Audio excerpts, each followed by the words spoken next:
देने दो कुछ नहीं तो जब इसको छोड़ो। चलते हैं बंधु, हमने कल आपको क्लास 9 यानी मैथ सब्जेक्ट में कुछ क्वेश्चन आपके हो चुके थे क्लियर। यहाँ से नंबर सिस्टम में आपके कल यानी कि 1 से हम कुछ प्रश्नावली क्लियर कर रहे थे, तो हमारे क्वेश्चन नंबर 3 सॉल्व हो चुके थे। क्वेश्चन नंबर 4 पे चलते हैं।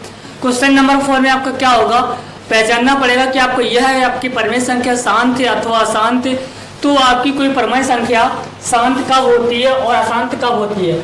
मैं कह दूं कि ये P/Q शांत है कि अशांत। शांत वह होती है जिसका डिवाइडेशन कहीं ना कहीं पूरी बार समाप्त हो जाए, उसे शांत कहेंगे।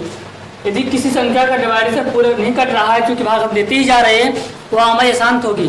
कैसे पता लगाएं कि यह संख्या हमारी शांत होगी। यदि हर मतलब क्यों, यदि हर की अभाज्य गुणनखंड 2 की पावर m और 5 की पावर m के रूप का है, 5 की पावर m के रूप का है, n के रूप का है, तो आपका शांत होगा, नहीं तो फिर अशांत होंगे। तो बिना भाग किए हुए आपको देखना है कि शांत है अथवा अशांत है। क्वेश्चन नंबर पहला देखेंगे आप। तो आपका फर्स्ट क्वेश्चन क्या कह रहा है, देखिएगा बंधु। पहला क्वेश्चन कह रहा है कि एक 36/200 दशमलव प्रसार किस प्रकार का है। दशमलव प्रसार किस प्रकार का है। 36/200 आपका शांत है अथवा अशांत। तो आप क्या करेंगे भाई, भाग देंगे, डिवाइडेशन करेंगे, काट दूंगा मैं यहाँ से, आपका 18 आएगा, आपका 100 आएगा। तो आपके हर की आवाज़ हम दे सकते हैं, इसके आप गुणनखंड कीजिएगा 2 की पावर m और 5 की पावर m के रूप का ही निकलेगा। आप कह सकते हैं शांत होगा। डिवाइडेशन कर देंगे हम यहाँ से, तो 100 का डिवाइडेशन करेंगे, आपका आ जाएगा यहाँ से भाई बंधु, तो यहाँ से 0.18 आएगा। कितना आएगा बंधु, 0.18। आप यह शांत होगा। इसी प्रकार आप बता सकते हैं 1/11 अशांत होगा। आप भाग दे दीजिए, क्या होगा अशांत, क्योंकि इसके अभाज्य गुणनखंड 11 के हमारे 11 ही होता है, 2 और 5 नहीं होते हैं। अकेला 2 आए तो भी भाज्य, ओनली 5 गुणनखंड आते हैं तो भी आपका शांत होता है, या दोनों इनमें से दोनों ही आए तो भी आपका शांत माना जाएगा, नहीं तो अशांत माना जाएगा। क्लियर। इन 2 के अलावा कोई गुणनखंड नहीं होना चाहिए, 2 और 5 के अलावा कोई अन्य गुणनखंड नहीं होना चाहिए। क्लियर, इस बात को आपको समझना है। इसी प्रकार हम चलते हैं क्वेश्चन नंबर 5 की ओर। क्वेश्चन नंबर 5 क्या आपका देखिएगा बंधु। क्वेश्चन नंबर 5, तो यहाँ से क्वेश्चन 5 आपको दिया गया है, यदि यानी कि 1/7 है। हम जानते हैं कि 1/7 का मान कितना दिया, यहाँ से 0.14287 2857 0.14287 है।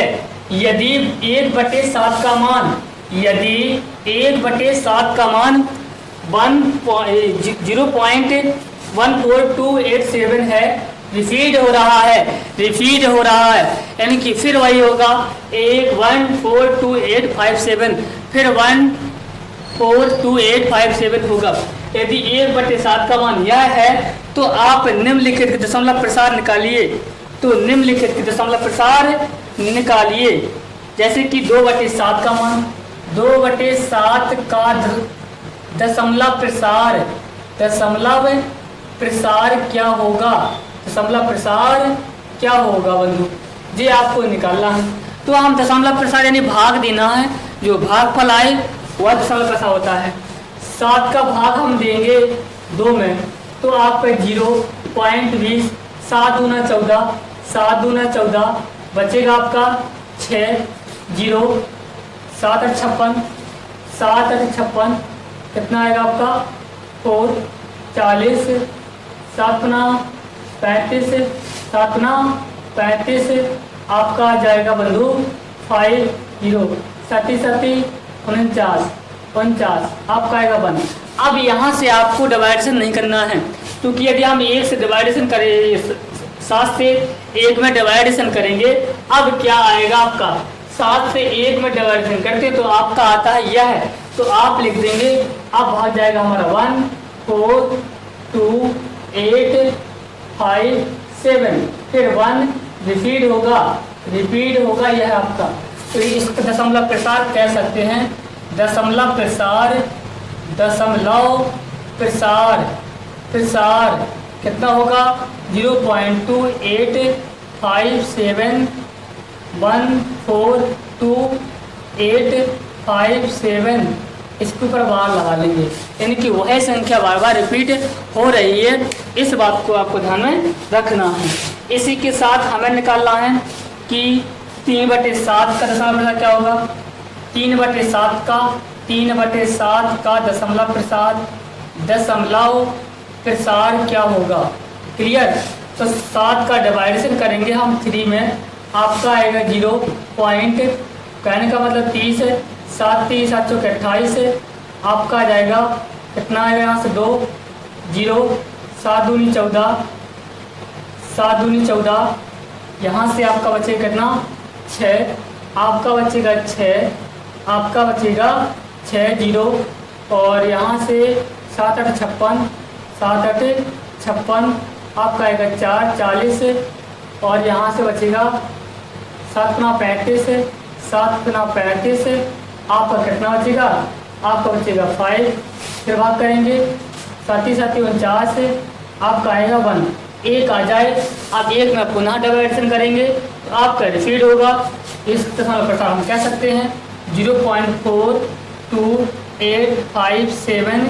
अब इसके बाद क्या है, वह संख्या रिपीट होनी है, यानी एक बचा 1 के 7 से आप 1 में डिवाइडेशन करेंगे, 7 से 1 में भाग करते हैं, ये आता है आपका 14285 ये लगाने के बाद। क्लियर आपका। तो ये दशमलव प्रसार आपका निकल आएगा। इसी प्रकार मुझे आप 4/7 और 5/7 और 6/7 का भी निकाल सकते हैं। आगे चलते हैं इसी पर। तो इस बात को आपको समझना होगा। क्वेश्चन नंबर 6 की ओर। दशमलव प्रसार बंधु, भाग देना है आपको, भाग देना है, देते रहना है। क्लियर। शांत है तो कहीं ना कहीं आपका भाग डिवाइडेशन हो जाएगा, यानी कि सॉरी आपका रिपीट आने लगेगी संख्या। जैसे कि अब मैं बात करता हूँ आपको दशमलव प्रसार, दशमलव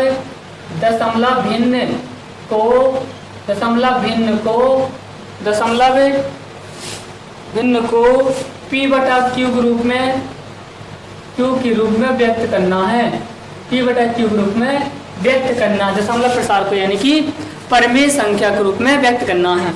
जैसे कि 0.6 बार।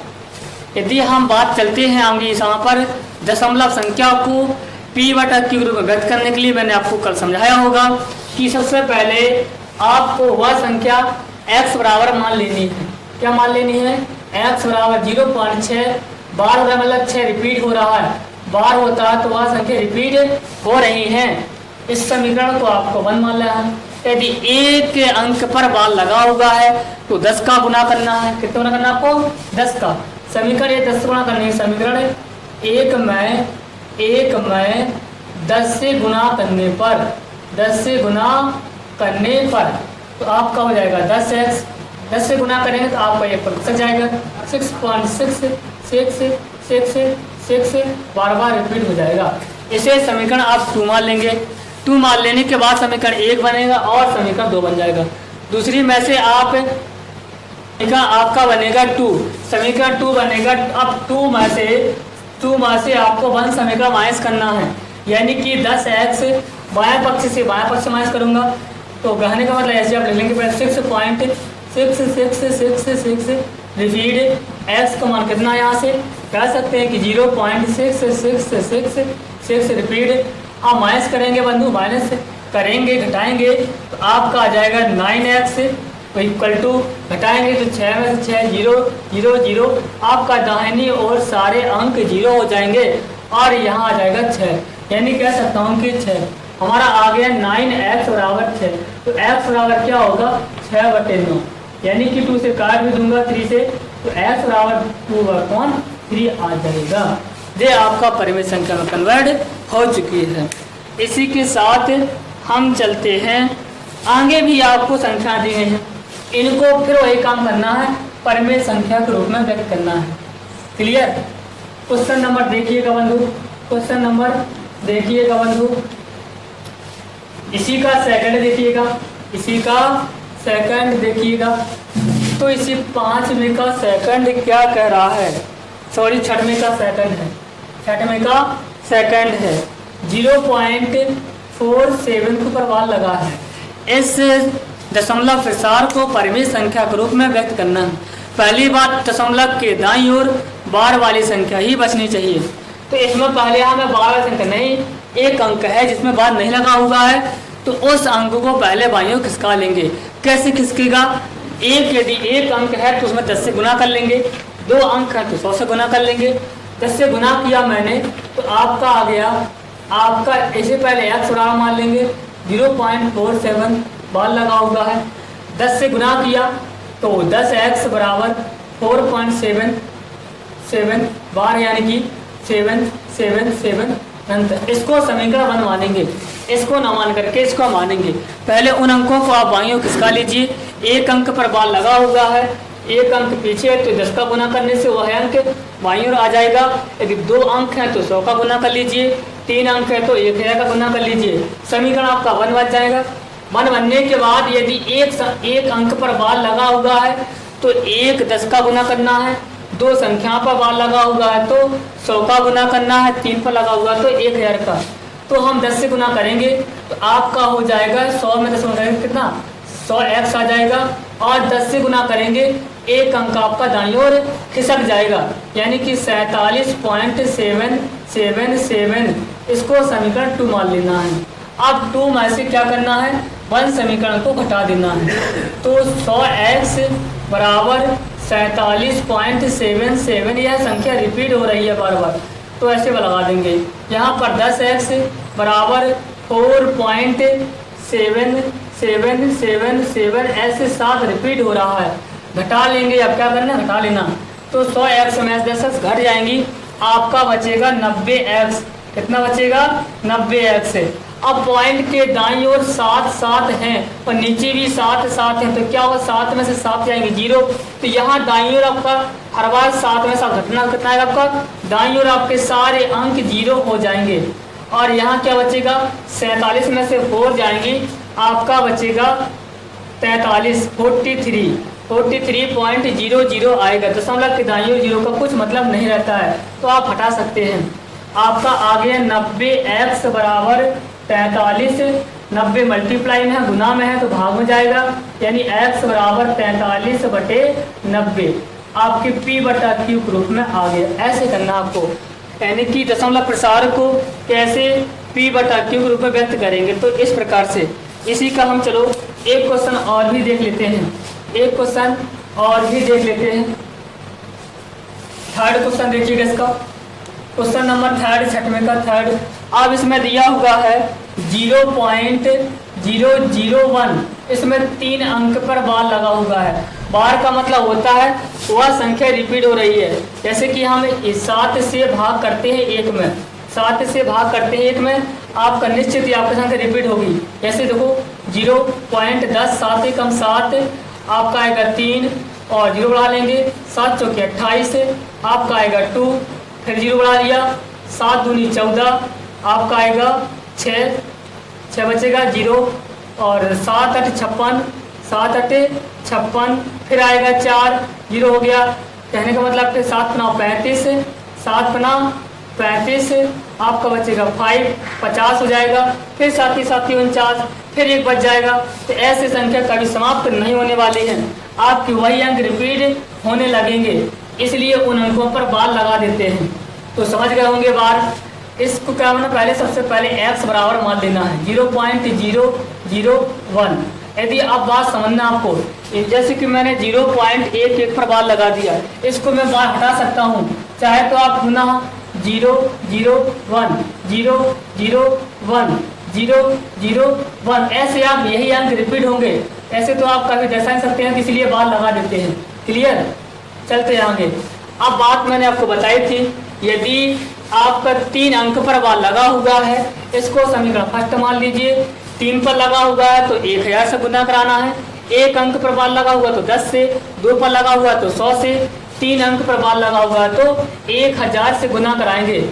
1000 से गुना कराया तो आपका बाइयों कराएंगे तो 1000x हो जाएगा, और यहाँ 1000 से गुना कराया तो आपके यह पॉइंट 3 अंक बाद दाईं ओर खिसक जाएगा। क्लियर? तो आपका आ जाएगा 1.001। आगे वही रंग रिपीट हो रहे हैं, क्या हो रहे हैं? 0.001 001 तो 001 ऐसे आप पुनः कर सकते हैं। क्लियर? चलो ये बार मैं आपको हटा देता हूँ, यहाँ प्रॉब्लम करता है आपको बात। लिख लीजिए 001 001 001 ऐसे आप रिपीट करेंगे और छोड़ देंगे। तो क्या करेंगे, यहाँ से 1000 से गुना कराया, आपका ये पॉइंट यहाँ खसक गया। अब बाईं ओर 3 जीरो है, इनको ना लिखूं तो बेहतर है, आवश्यकता ही नहीं है। तो 1 पॉइंट क्या आएगा 001 फिर 001 ऐसे आपके अंक पुनः रिपीट होंगे। इसको समीकरण आप मान लीजिएगा, इसको 1 इसको मान लिया 2। अब क्या करना, वही बात है, दूसरे समीकरण में से 1 समीकरण को माइनस कर देना है। तो बायां पक्ष से बायां 1000x बराबर 1.001 001 रिपीट हो रही है संख्या, इनको रखेंगे समीकरण नीचे। तो x बराबर ध्यान देना यहाँ पर 0.001 001 फिर वही संख्या रिपीट माइनस कर देंगे तो आपके 1000x में से 1x घट जाएगा, कितना बचेगा 999 x आपका बच जाएगा, 1x घट जाएगा, कितना बचेगा 999 x। अब यहाँ घटाएंगे तो पॉइंट के दाईं और आपके सेम अंक मिलेंगे, जैसे कि 0 तो नीचे 0 0 तो नीचे 0 1 तो नीचे 1 फिर वही सेम अंक मिलेंगे। तो अब दशमलव के दाईं ओर आपके सारे अंक 0 हो जाएंगे घटने पर। अब यहाँ क्या बचेगा, 1 ही तो बचेगा। क्लियर? तो आपका आगे यहाँ से x बराबर क्या निकलेगा 1/999 आपका बन गया p/q में। ऐसे आप p/q के रूप में कैसे व्यक्त करेंगे आपको बता दिया है। क्लियर?